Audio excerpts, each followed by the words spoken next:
അകാലത്തിൽ അന്തരിച്ച മിമിക്രി താരവും നടനുമായ കൊല്ലം സുധിയുടെ ഭാര്യയാണ് രേണു.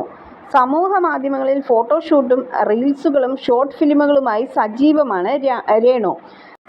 റീൽസുകളുടെയും ഫോട്ടോഷൂട്ടിൻ്റെയും പേരിൽ വിമർശനവും സൈബർ ആക്രമണവും അവർ നേരിട്ടിട്ടുണ്ട്.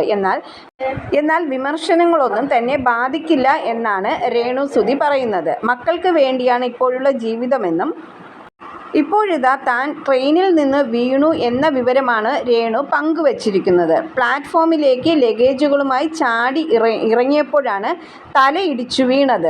ട്രെയിനിൻ്റെ AC കമ്പാർട്ട്മെൻറ്റിലാണ് രേണുവും ഷൂട്ടിംഗ് സംഘവും സഞ്ചരിച്ചിരുന്നത്. ഡോർ തുറക്കാനുള്ള ശ്രമത്തിനിടയിൽ ട്രെയിൻ നീങ്ങാൻ ആരംഭിച്ചു. പെട്ടെന്നിറങ്ങാനുള്ള ശ്രമത്തിനിടയിലാണ് പ്ലാറ്റ്ഫോമിലേക്ക് വീണത്. ഭാഗ്യത്തിനാണ് പാളത്തിലേക്ക് വീഴാതെ വലിയ അപകടത്തിൽ നിന്നും ഒഴിവായതെന്നും രേണു പറയുന്നു. തുടർന്ന് ആശുപത്രിയിൽ പോയി CT സ്കാൻ ഉൾപ്പെടെ എടുത്ത് കുഴപ്പങ്ങളൊന്നുമില്ലെന്ന് ഉറപ്പുവരുത്തിയെന്നും രേണു അറിയിച്ചു.